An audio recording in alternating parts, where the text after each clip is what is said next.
ہم دو بہنیں تھیں۔ مجھ سے بڑی بہن کا نام نیلم تھا۔ پیار سے میں انہیں نیلو آپی کہتی۔ مجھے اللہ نے بہت خوبصورت بنایا، جبکہ میری بہن قبول صورت بھی نہ تھی۔ میں خوش شکل تھی، اس کے ساتھ ساتھ مجھے بننا سنورنا بھی آتا تھا، اور میری سب سے بڑی خوبی یہ کہ میں بولتی بہت تھی۔ جس جگہ بھی جاتی جلد ہی بہت سے دوست بنا لیتی۔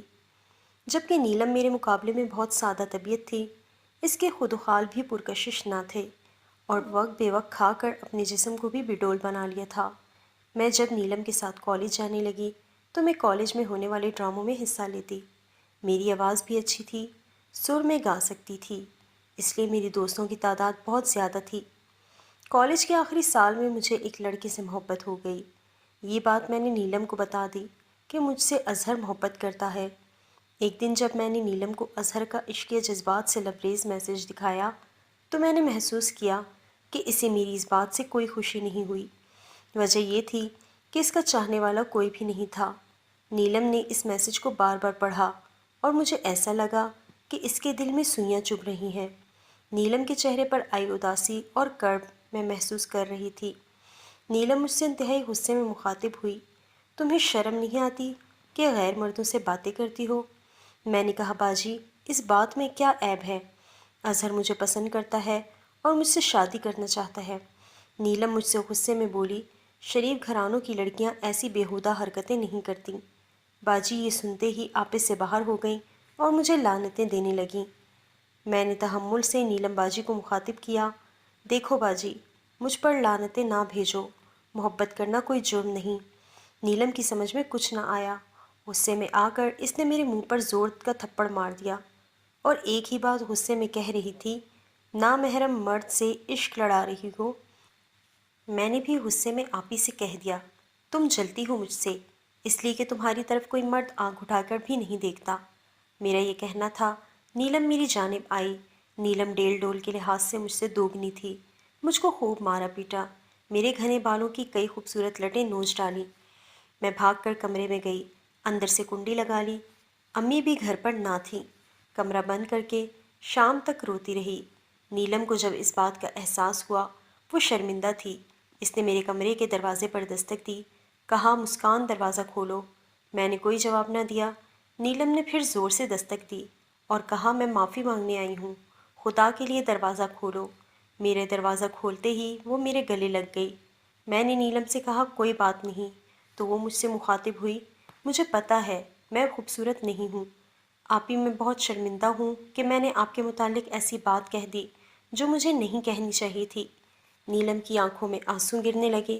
تم نے اچھا کیا مسکان، میں جانتی ہوں کہ میری شکل و صورت میں کوئی کشش نہیں، خدا کرے تمہارا حسن قائم رہے۔ میں نے نیلم کا دل رکھنے کے لیے کہہ دیا، میں قطعاً حسین نہیں ہوں، اگر مجھ میں کوئی خوبصورتی ہے تو میں دعا کرتی ہوں کہ خدا اسے مٹا دے۔ میں آپ کی بہن ہوں، اگر آپ مجھے حکم دیں تو میں اپنے چہرے پر تیزاب ڈالنے کے لیے تیار ہوں۔ کیسی فضول باتیں کرتی ہو؟ کیا بگڑے ہوئے چہرے کے ساتھ تمہیں اظہر قبول کرے گا؟ میں نے کہا مجھے یقین ہے اظہر مجھ سے اتنی محبت کرتا ہے کہ اگر میں چہرے پر تیزاب ڈال دوں تو بھی مجھ سے شادی کرنے کے لیے تیار ہوگا۔ نیلم نے مجھ سے کہا، یہ محض بکواس ہے، حقیقت میں ایسا نہیں ہوتا۔ کالج میں امتحانات کے بعد جب ہم گھر میں بیٹھ گئیں، والدین نے ہماری شادی کے متعلق سوچنا شروع کیا۔ میرے لیے کئی رشتے آ چکے تھے، مگر نیلم بڑی تھی، اس لیے وہ چاہتے تھے کہ پہلے اس کی شادی ہو۔ اظہر میرے کہنے پر رشتہ لے کر آیا۔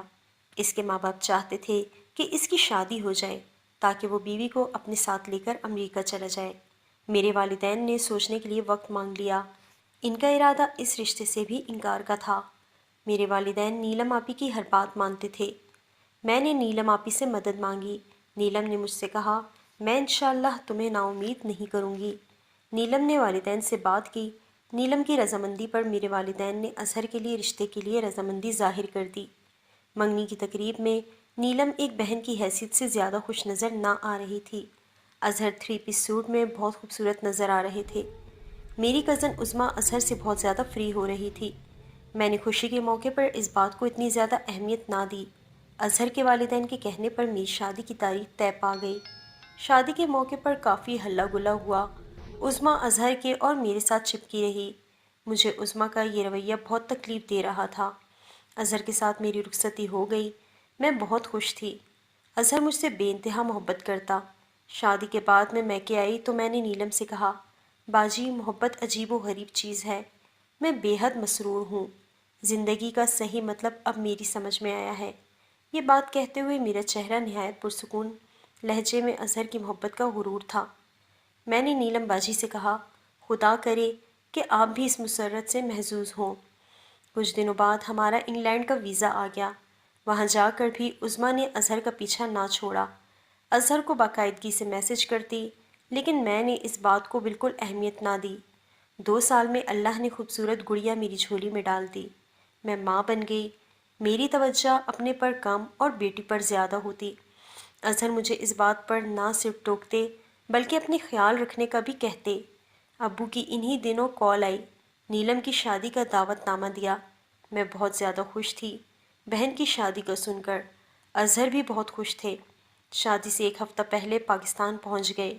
شادی کی تیاریوں میں اظہر نے نہ صرف ابو کی مدد کی، میں نے نیلم کے منگیتر کو دیکھا۔ مجھے بے انتہا خوشی ہوئی۔ وہ میری بہن کے مقابلے میں بہت زیادہ خوبصورت تھا۔ میری بہن نیلم سے مسز کامران بن کر اس کے ساتھ روانہ ہو گئی۔ ولیمے کے تقریب والے دن اظہر نے طبیعت کی خرابی کا کہہ کر ولیمے پر جانے سے انکار کر دیا۔ میں انہیں ساتھ لے جانے کی ضد کرتی رہی، لیکن جب امی نے کہا اظہر کی طبیعت ٹھیک نہیں، اسے گھر میں ہی رہنے دو۔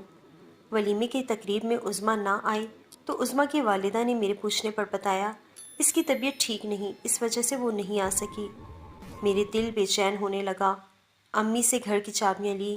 امی کو اتنا بتا سکی، اظہر کی طبیعت کی وجہ سے جلد گھر جا رہی ہوں۔ گھر آ کر خاموشی سے دروازہ کھولا۔ اندر داخل ہوتے ہی میرے کانوں سے عظمیٰ کی آواز ٹکرائی۔ کمرے میں داخل ہوتے ہی میرے ہوش اڑ گئے۔ عظمیٰ اور اظہر تنہائی میں محبت کے مزے لوٹ رہے تھے۔ عظمیٰ یہ جانتے ہوئے بھی کہ اظہر میرا شوہر ہے، اس کے ساتھ خوشی سے اپنے والدین کی عزت کا جنازہ نکال رہی تھی۔ مجھے دیکھتے ہی دونوں کی حالت غیر ہو گئی۔ اظہر مجھ سے بار بار معافی مانگ رہے تھے۔ عظمیٰ کو میں نے اپنے گھر سے دھکے مار کر باہر نکالا۔ اظہر کو میں نے صرف اتنا کہا، خوبصورتی میں خلوص ہونا ناممکن ہے، بدصورتی ہمیشہ پرخلوص ہوتی ہے۔ آپ نے میرا مان توڑ دیا، کاش آپ بدصورت ہوتے۔ وہ مرد جو میرا مان اور غرور تھا، اسی کے ہاتھوں میرا غرور ٹوٹا۔ بیٹی کے مستقبل اور خوشیوں کے لیے اظہر سے رشتہ نہ ختم کر سکی۔ واپس اظہر کے ساتھ انگلینڈ آ گئی۔ میں اظہر کو کبھی معاف نہ کر سکی۔ اب ہمارا ایک ہی گھر میں زندگی کا سفر اجنبیوں کی طرح گزر رہا تھا، صرف اپنی بیٹی کی خوشی کے لیے۔